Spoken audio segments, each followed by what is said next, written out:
রাজধানীতে public toilet সংকট কতটা ভোগান্তিতে কর্মজীবী নারীরা। রাজধানীর বাংলা মোটরে আছেন সহকর্মী মাহফুজা মোসলেহি। বিস্তারিত জানতে যুক্ত হচ্ছি তার সঙ্গে। মোসলেহি, বাংলা মোটর থেকে পাবলিক টয়লেট সংকট প্রসঙ্গে কি তথ্য আছে আপনার কাছে, আমাদের জানাবেন।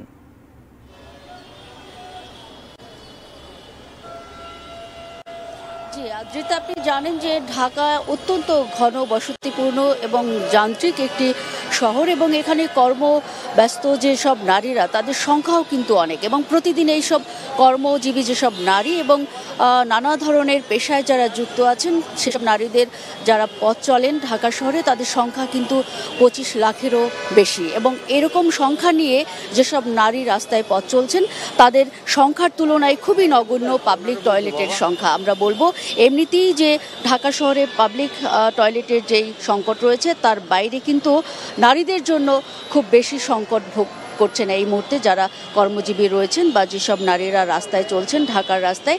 আমি বেশ কিছু নারীর সঙ্গে কথা বলেছি, বিভিন্ন এলাকা ঘুরেছি সকাল থেকে, ফার্মগেট এবং আজিমপুর, শাহবাগ, বাংলা মোটর এসব এলাকা ঘুরে আমি যেসব রাস্তায় চলতি পথে যেসব নারীদের সঙ্গে আমার দেখা মিলেছে তাদের সঙ্গে কথা বলে জেনেছি তারা যেটি জানিয়েছেন তারা চরম ভোগান্তিতে রয়েছেন এই মুহূর্তে।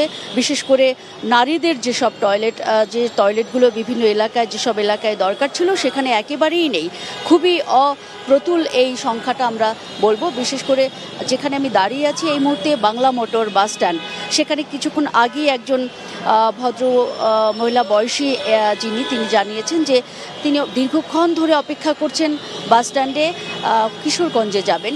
সকাল থেকে যে অপেক্ষমান এই নারী তার প্রচণ্ড রকম বেগ পেয়েছে, কিন্তু তিনি আশপাশে কোনো টয়লেট পাননি, ফলে তার শারীরিক নানান রকমের সমস্যা তৈরি হচ্ছে, এবং বৃদ্ধ এই মহিলাকে হেল্প করার মতোও কিন্তু আশেপাশে কোনো লোক নেই, কারণ তারা সবাই আসলে খুব কর্মব্যস্ত। পাশাপাশি আমি অন্য এরিয়াতে যেখানে গিয়েছি, শাহবাগ এরিয়াতে যেসব কর্মজীবী নারী বা চলতি পথে যাদের সঙ্গে দেখা হয়েছে তারা কিন্তু বলছেন যে আশেপাশে হসপিটাল সহ বিভিন্ন রকমের কর্মক্ষেত্র রয়েছে, কর্মস্থলে যাওয়ার পথে তাদের যেসব বাইরের যেই প্রকৃতির ডাক নিবারণের জন্য যে ব্যবস্থা থাকা দরকার সেটি কিন্তু একেবারেই নেই, ফলে তারা নানান রকমের হেনস্থারও শিকার হচ্ছেন পুরুষদের টয়লেট খুঁজতে গিয়ে, এবং সেখানে অনেক অব্যবস্থাপনা রয়েছে।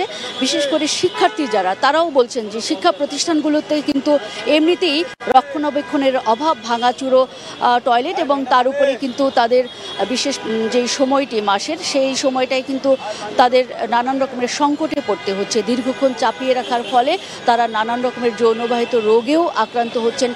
টয়লেটের অভাবে কিন্তু তাদের যেসব ইউরিন ইনফেকশন সেগুলোতেও তারা ভুগছেন।